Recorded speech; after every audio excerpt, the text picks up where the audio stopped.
নমস্কার। তো চলুন সবাইকে ওয়েলকাম। আজকে আমি আলোচনা করব ইএফসি নিয়ে। পুরো ইএফসির কল অ্যানালাইসিস করব। ইএফসির তো রেজাল্ট Q3 রেজাল্ট তো এর আগে অ্যানালাইসিস করেছিলাম। মোটামুটি 50% এর উপরে সেলস গ্রোথ করেছে, 50% এর উপরে প্যাট গ্রোথ করেছে। শুধু এই কোয়ার্টারই না, যদি আপনি ইএফসি কে দেখেন মোটামুটি লাস্ট 5টি 6টি 7টি যদি কোয়ার্টার দেখেন, মোটামুটি কোওয়ার্কিং স্পেস সেক্টরে কিন্তু সবথেকে বেশি স্পিডে গ্রোথ করছে হচ্ছে ইএফসি। যত কোম্পানি আছে কোওয়ার্কিং স্পেসে, অফিস বলুন, স্মার্ট ওয়ার্কস বলুন, সবথেকে হাই স্পিডে গ্রোথ করছে হচ্ছে ইএফসি এভরি কোয়ার্টারে। লাস্ট যদি আপনি 1টি 2টি 3টি 4টি 5টি কোয়ার্টার দেখেন, প্রত্যেকটা কোয়ার্টারে 50%, 60%, 70%, 100% করে সেলস গ্রোথ করে যাচ্ছে। সঙ্গে কিন্তু অপারেটিং লেভারেজও পাচ্ছে।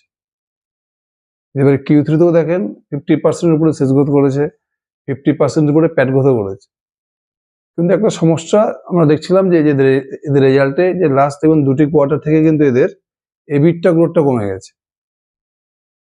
এই Q3 দেখুন সেলস গ্রোথ ছিল 50% এর উপরে, প্যাট গ্রোথ ছিল 50% এর উপরে, কিন্তু এবিটটা গ্রোথ ছিল মাত্র 20%। মানে আজ এই দুটি কোয়ার্টারে দেখেন সেলস গ্রোথ প্যাট গ্রোথের তুলনায় কিন্তু এবিটটা গ্রোথ অনেক কম। এটা একটা ইনভেস্টরদের কোশ্চেন মার্ক ছিল যে এবিটটা গ্রোথটা এত কম করে দেখাচ্ছে। আর একটা প্রবলেম কি ছিল, ইএফসি যত ক্লায়েন্ট রয়েছে, যত কাস্টমার রয়েছে, তার মধ্যে মোটামুটি 50% মধ্যে কাস্টমার হচ্ছে আইটি কাস্টমার, আইটি সেক্টরের কোম্পানি রয়েছে। দেখুন বেশ কিছুদিন ধরে কিন্তু আইটি সেক্টরের এআই আসার ফলে কিন্তু সবাই ভাবছে যে আইটি সেক্টরের অবস্থা কিন্তু খারাপ হতে পারে, আইটি কোম্পানিগুলোর বিজনেসে বিশাল এফেক্ট পড়তে পারে এআই আসাতে। এটা নিয়ে একটা কাস্টমারের কোশ্চেন রয়েছে, যেহেতু এদের মোটামুটি 50% আইটি কাস্টমার রয়েছে, আইটি কোম্পানিতে 50% রয়েছে কাস্টমার। এআই আসাতে যদি আইটি কোম্পানিগুলোর বিজনেস খারাপ হয়ে যায়, তাহলে তার কি এফেক্ট এএফসির বিজনেসের উপরে পড়বে? এটা একটা বড় কোশ্চেন ছিল। চলুন আজকে আমরা কলে দেখবো এই যে কোশ্চেনগুলো, একটা এবিটটা গ্রোথের কোশ্চেন, আর একটা আইটি, এদের যত আইটি ক্লায়েন্ট রয়েছে তাদেরকে নিয়ে question, plus company growth guidance কিরকম দিচ্ছে। এই মেন এই ব্যাপারগুলো আজকে আমরা কলে দেখবো। কলে ম্যানেজমেন্ট কি বলবে। প্রথম যেটা বলছে যে এবিটটা গ্রোথ, যে লাস্ট 2টি কোয়ার্টার থেকে দেখাচ্ছে যে এফসির যে এবিটটা গ্রোথ সেটা কিন্তু কমে গেছে। সেলস গ্রোথ প্যাট গ্রোথের তুলনায় এবিটা গ্রোথটা কিন্তু লাস্ট 2টি কোয়ার্টার থেকে অনেক কম হচ্ছে। যদি Q3 রেজাল্ট দেখেন, সেলস গ্রোথ মোর দ্যান 50%, প্যাট গ্রোথ মোর দ্যান 50%, এবিটা গ্রোথ মাত্র 20%। এই কোশ্চেনের মধ্যে বারবার কল উঠে এসছে। এর জবাবে ম্যানেজমেন্ট কি বলল, যে এবিটটা গ্রোথটা কমার কারণটা কি? এবিটটা গ্রোথ কমার কারণটা হচ্ছে যে এএফসি যে বিজনেসটা দেখবেন, এদের বিজনেসে 3টে ভার্টিক্যাল রয়েছে। একটা হচ্ছে রেন্টাল বিজনেস, যেখানে ওরা অফিস রুম বানিয়ে ভাড়া দিচ্ছে, মানে কোনো একটা ল্যান্ডলর্ডের থেকে বিল্ডিংটা ভাড়া নিচ্ছে এরা, কোনো একটা ল্যান্ডলর্ডের থেকে বিল্ডিংটা ভাড়া নিয়ে তারপরে সেই বিল্ডিংগুলিতে অনেকগুলো অফিস বানিয়ে বড় বড় কোম্পানিকে ভাড়া দিচ্ছে। মানে এরা একজনের থেকে রেন্ট নিয়ে আবার রেন্টে ভাড়া দিচ্ছে। এটাতে মেন বিজনেস, লিজিং বিজনেস বা রেন্টাল বিজনেস। আর একটা আছে ডিজাইনার বিল্ড, কোনো একটা কোম্পানিদেরকে বললো ভাই আমাদের অফিসটা এভাবে ডিজাইন করে দাও, এটা ডিজাইন করে দিচ্ছে। আর 3 নম্বর বিজনেস হচ্ছে ফার্নিচার বিজনেস, এরা ফার্নিচার ম্যানুফ্যাকচারিং করছে। আগে এদের বিজনেসে মোটামুটি 60 থেকে 70% ছিল হচ্ছে লিজিং বিজনেস, রেন্টাল বিজনেস যেটা ছিল আর। তারপরে ছিল ডিজাইনার বিল্ড সেকশন, আর ফার্নিচার বিজনেসটা জাস্ট 1 বছর হলো শুরু হলো। এখন ধীরে ধীরে কি হচ্ছে, এদের লিজিং বিজনেসটা কমে যাচ্ছে, ডিজাইনার বিল্ড আর ফার্নিচার বিজনেসটা বেড়ে যাচ্ছে।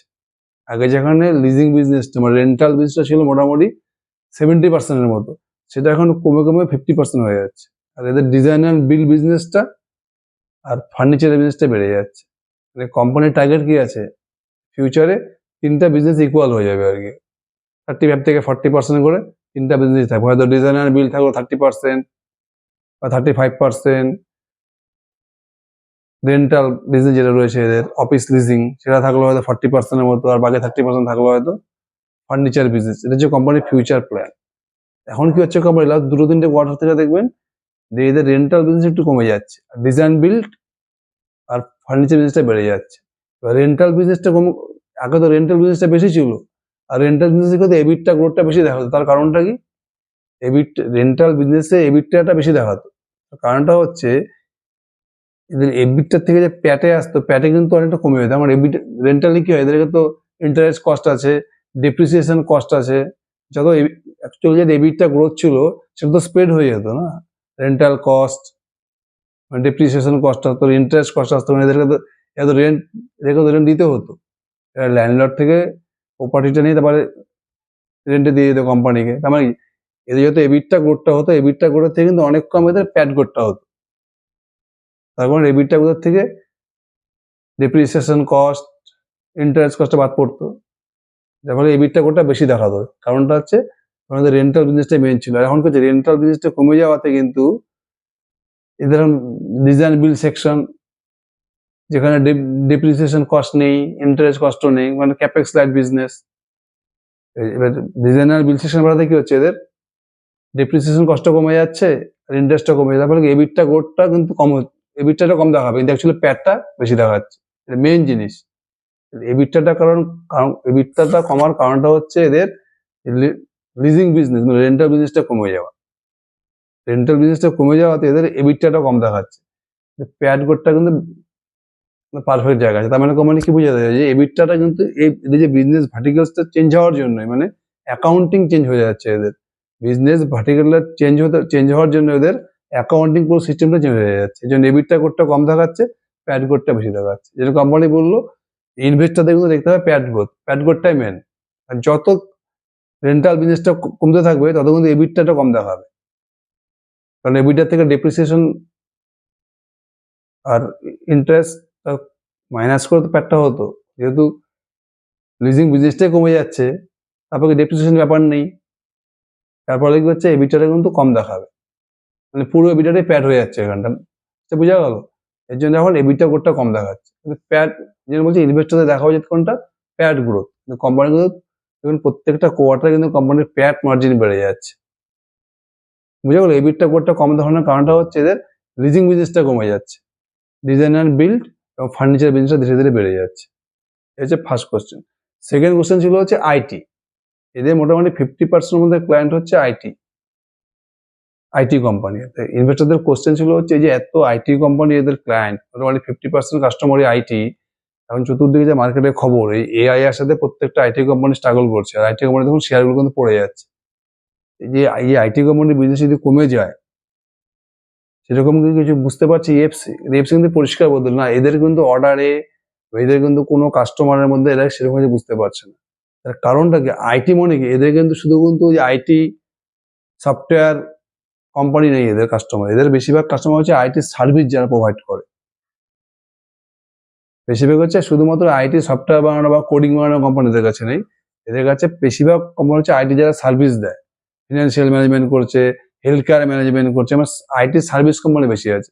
তো এদের কিন্তু এআই এর সাথে এদের বিজনেসে কিন্তু কোনো এফেক্ট পড়েনি, বা এরা কিন্তু ইএফসি কে কোনো অর্ডার বা অফিসের যে অর্ডার সেগুলো কিন্তু কোনো এদের কম হয়নি। বুঝলি, এদের যে ক্লায়েন্টগুলো ডাইভার্সিফাইড করা আছে ক্লায়েন্ট, শুধু আইটি সফটওয়্যার বালা কোম্পানি নেই এদের কাছে, আর এদের বেশিরভাগ কাস্টমার হচ্ছে আইটি সার্ভিস কোম্পানি, যার ফলে কি হবে এদের বিজনেসটা কিন্তু কোনো এফেক্ট পড়েনি। এআই যদি বেড়ে যায় বা এআই যদি মার্কেটে পুরো চলে আসে, ইএফসির বিজনেসে কিন্তু খুব একটা এফেক্ট পড়বে না। বরঞ্চ কি হয়েছে, এই যে এআই করে যে আইটি কোম্পানিগুলো যে টেনশনে আছে, এদের যে বিজনেসে একটা এফেক্ট পড়তে পারে এই ভয়, এরা কি হচ্ছে, এরা নিজেরা ফট করে কোনো অফিস বানাচ্ছেন, বড় কোনো অফিস এরা নিজেরা বিল্ড করছেন, এরা কি করছে আপাতত সব কোওয়ার্কিং স্পেস কোম্পানিগুলোর কাছে এসে অফিসগুলো ভাড়া নিচ্ছে, মানে খুব বেশি ক্যাপেক্স করছে না, বেশি ইনভেস্ট করছে না। যখন যার যেরকম অফিস দরকার সে কোওয়ার্কিং স্পেসের কাছে আসছে, এসে ভাড়া হিসেবে নিয়ে নিচ্ছে, মানে এরা বড় ইনভেস্ট করে নিজেরা ওর অফিস রুম বানাচ্ছে না। মানে এই ব্যাপারটা কিন্তু এআই আসার ফলে যে আইটি কোম্পানিগুলো টেনশনে আছে, এটাতে কিন্তু এফসির মতো কোম্পানি বেটার হয়েছে, এদের আরো অর্ডার বুকটা বেড়ে গেছে, এটা নিয়ে কিন্তু এফসি কোনো টেনশন নেই। এবার থার্ড হচ্ছে গাইডেন্স, কোম্পানির গাইডেন্স কিরকম দেবে। যদি প্রথমে রেন্টাল বিজনেসটা দেখুন, এদের মোটামুটি যে টার্গেট ছিল FY25 এদের টোটাল সিট ছিল 60,000। এরা যে অফিসগুলো রুমগুলো ভাড়া দেয় কোম্পানিগুলোকে, এরা কিসে পেবেন না, সিট ওয়াইজ পেবেন না, মানে যে কোম্পানি যত বেশি সিটওয়ালা রুম নিবে তাকে তত বেশি ভাড়া দিতে হবে, মানে এরা যত বেশি সিট ভাড়া দিতে পারবে তত ইএফসির ইনকাম বাড়বে।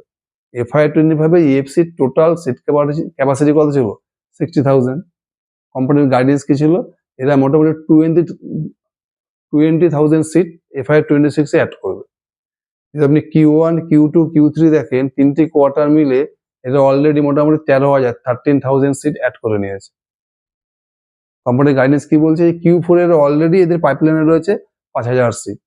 মানে Q4 এর ইজিলি মোটামুটি আরো 7,000 সিট ইজিলি অ্যাড করে নেবে। মানে কোম্পানির যে গাইডেন্স ছিল যে FY26 এরা 20,000 সিট অ্যাড করবে, সেটা কিন্তু এরা ইজিলি করে নেবে। মানে FY26 এর শেষে এদের টোটাল সিট হয়ে যাবে মোটামুটি 80,000। কোম্পানি কি গাইডেন্স দিচ্ছে? কোম্পানি গাইডেন্স দিচ্ছে FY27 এর জন্য এরা আরো 20,000 সিট অ্যাড করবে। আর FY26 এর শেষে যদি এদের 80,000 সিট হয়, তাহলে FY27 এরা আরো 20,000 সিট অ্যাড করে, মানে মোটামুটি 30% গ্রোথ কনফার্ম। রেন্টাল বিজনেস বা লিজিং বিজনেস থেকে এদের নেক্সট 27-এ 25 থেকে 30% গ্রোথ ইজিলি হবে। তারপরে নেক্সট ভার্টিক্যাল কি আছে, ডিজাইন অ্যান্ড বিল্ড। যদি ডিজাইন অ্যান্ড বিল্ড সেকশনটা দেখেন, এটা কিন্তু কোম্পানি দুর্দান্ত স্পিডে গ্রোথ করেছে। লাস্ট যদি 4টি 5টি 6টি কোয়ার্টার দেখেন, প্রতিটি কোয়ার্টারে 60%, 70%, 80% করে এদের এই ডিজাইন অ্যান্ড বিল্ড সেকশনটা গ্রোথ করছে। এটা কিন্তু কোম্পানির বেশ বড় পার্ট। মোটামুটি EFCর যা রেভিনিউ আসে তার মোটামুটি 40% মতো রেভিনিউ এখন আসছে ডিজাইন অ্যান্ড বিল্ড থেকে। এবছরে Q3তেও দেখুন ডিজাইন অ্যান্ড বিল্ডে কোম্পানি মোটামুটি 76% গ্রোথ করেছে। যদি Q3-র পুরো বিজনেসটা দেখেন, এদের মোটামুটি 270 কোটি টাকার মতো রেভিনিউ করেছে। তার মধ্যে 50% এসছে কোথার থেকে, রেন্টাল বিজনেস থেকে, অফিস লিজিং। 120 কোটি টাকার মতো এসছে হচ্ছে ডিজাইন অ্যান্ড বিল্ড, আর 16 কোটি টাকা হচ্ছে ফার্নিচার। কোম্পানি মোটামুটি Q3-তে ডিজাইন অ্যান্ড বিল্ড সেকশনটা 76% করে গ্রোথ করেছে, সেলস গ্রোথ। কোম্পানি গাইডেন্স কি দিচ্ছে, নেক্সট 2 ইয়ার্স, 2 to 3 ইয়ার্স এর ইজিলি 50% করে সেলস গ্রোথ করবে। মানে নেক্সট 2 to 3 ইয়ার্স 50 থেকে 60% গ্রোথ করবে হচ্ছে ডিজাইন অ্যান্ড বিল্ড সেকশন। তারপরে আসছে ফার্নিচার সেকশন। এটা জাস্ট শুরু হলো লাস্ট 1 বছরে। কোম্পানি যদি Q3-তে দেখেন, মোটামুটি 16 কোটি টাকার মতো ফার্নিচার সেল করেছে। ফার্নিচার সেল করে রেভিনিউ করেছে 16 crore, যেটা গত বছরে Q3-তে ছিল মোটামুটি 13 crore। কোম্পানির গাইডেন্স ছিল FY26 এর মোটামুটি 100 কোটি, মানে 100 কোটির মতো এরা সেলস করবে ফার্নিচার। যদিও এটা আমার মনে হয় এটা করতে পারবে না, কারণ কোম্পানি যদি এখন 3টে কোয়ার্টার দেখে, মোটামুটি 40 থেকে 42 কোটি টাকা এরা টোটাল ফার্নিচার সেল করেছে। মোটামুটি আশা করা যায় পুরো FY26 এরা 60 থেকে 65 crore এই রেঞ্জের ফার্নিচার সেল করবে। এদের যে ফার্নিচার ক্যাপাসিটি রয়েছে, মোটামুটি 250 কোটি টাকার মধ্যে ক্যাপাসিটি রয়েছে। 250 কোটি টাকার মতো এরা ফার্নিচার সেল করতে, ম্যানুফ্যাকচারিং করতে পারে আর কি।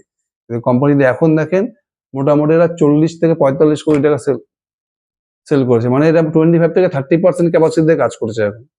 আপ টু Q3 মোটামুটি 30% ম্যানুফ্যাকচারিং ক্যাপাসিটি এরা ইউটিলাইজ করছে। ক্যাপাসিটি ইউটিলাইজেশন ফার্নিচার ম্যানুফ্যাকচারিং আপাতত 25 থেকে 30% এর মতো। কোম্পানির গাইডেন্স কি রয়েছে, Q2 FY27, মানে নেক্সট দুটো কোয়ার্টার পরে Q4 আর Q1 এর পরে Q2-র মধ্যে মোটামুটি এরা 70 থেকে 80% ক্যাপাসিটি ইউটিলাইজ করে নেবে। তাহলে এখন যদি 30 থেকে 35% ক্যাপাসিটি থাকে, যদি Q2-তে এসে কোম্পানি 70% যদি 70% ইউটিলাইজ করে, তাহলে ডাবল হয়ে যাবে। এখন যা সেল করছে Q3-তে কোম্পানি কত সেল করেছে, 16 কোটি টাকার মতো সেল করেছে। তার মানে 2 থেকে 3টে কোয়ার্টার পরে মোটামুটি এদের ফার্নিচার সেল ডাবল হয়ে যাবে।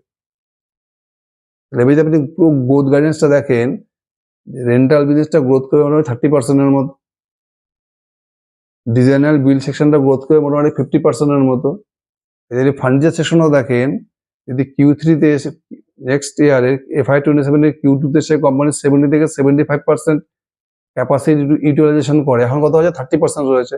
তার মানে এখানে মোটামুটি 40% গ্রোথ।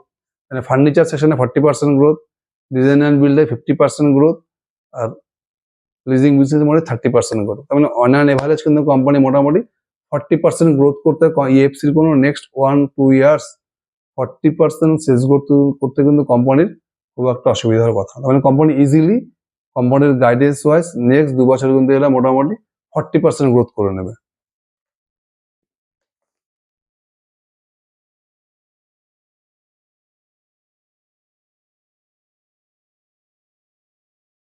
এবার কোম্পানি মার্জিন নিয়েও গাইডেন্স দিয়ে দিয়েছে। কোম্পানির যে মার্জিন রয়েছে, এদের সব থেকে বেশি মার্জিন কিসে রয়েছে, রেন্টাল বিজনেসে। মোটামুটি যে অপারেশন মানে এখানে এদের মোটামুটি প্যাট মার্জিন মোটামুটি 25% মতো থাকে, 25 থেকে 26%।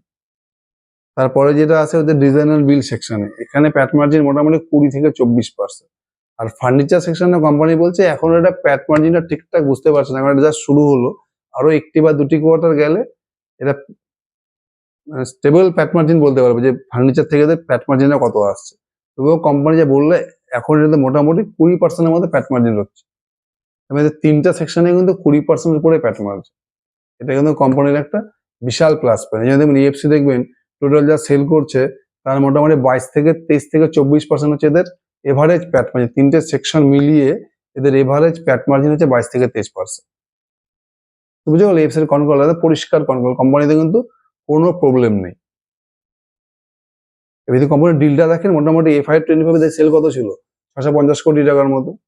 আর FY26 এ কোম্পানি যেদিকে যাচ্ছে মোটামুটি 800 কোটি টাকার মতো সেল হয়ে গেছে, মানে পুরো FY26 এর ইজিলি 1000 কোটি টাকা সেল করে নেবে। আর কোম্পানির প্যাট মার্জিন কত, 22 থেকে 23%, মানে আরামসে এরা 230 কোটি টাকা প্যাট কোম্পানি ইজিলি করে নেবে, কারণ অলরেডি এরা মোটামুটি 170 কোটি টাকা প্যাট তিনটে কোয়ার্টারে করে নিয়েছে। যদি FY26 এ 230 কোটি টাকা প্যাট করে, কোম্পানির মার্কেট ক্যাপ কত, 3600 কোটি টাকার মতো, তাহলে ফরওয়ার্ডিং পি কত হচ্ছে, 14 থেকে 15। আর আপনি যদি FY27 এর হিসাব করেন, কোম্পানির গাইডেন্স ওয়াইজ যদি 40% গ্রোথ করে, তাহলে FY27 এ এদের টোটাল সেল গিয়ে দাঁড়াবে মোটামুটি 1400 কোটি টাকার মতো। আর প্যাট গিয়ে কত দাঁড়াবে, ইজিলি 320 থেকে 330 কোটি টাকা। আমি 320 কোটি যদি প্যাট ধরি FY27 এ, তাহলে দেখেন মার্কেট ক্যাপ কত, 3600 কোটি টাকা। 3600 ডিভাইডেড বাই 320, মানে 10 থেকে 11। আপনি FY27 এর আর্নিং হিসাব করেন, ইএফসির ফরওয়ার্ড পেয়ে গিয়ে দাঁড়াচ্ছে 10 থেকে 11। আর যদি FY26 এর আর্নিং হিসাব করেন, তাহলে ইএফসির ফরওয়ার্ডিং পি দাঁড়াচ্ছে 14 থেকে 15। এই রেঞ্জের পিতে 10, 12, 13, 14, 15 এই রেঞ্জের পিতে আপনি কি পাচ্ছেন, একটা more than 40% sales growth engine with operating leverage. আমাদের কোম্পানির গাইডেন্সে কিন্তু ক্লিয়ার। আর যেসব জিনিসের ডাউট ছিল, আইটি ক্লায়েন্ট বা এবিটা মার্জিন, সেই সমস্ত ডাউট কিন্তু কোম্পানি পুরো ক্লিয়ার করে দিয়েছে। মানে 12 থেকে 13, 14, 15% পি একটা পাচ্ছেন আপনি মোটামুটি more than 40% sales growth engine with operating leverage. মানে ইএফসিও কিন্তু একটা দুর্দান্ত ডিল হতে পারে। Thank you.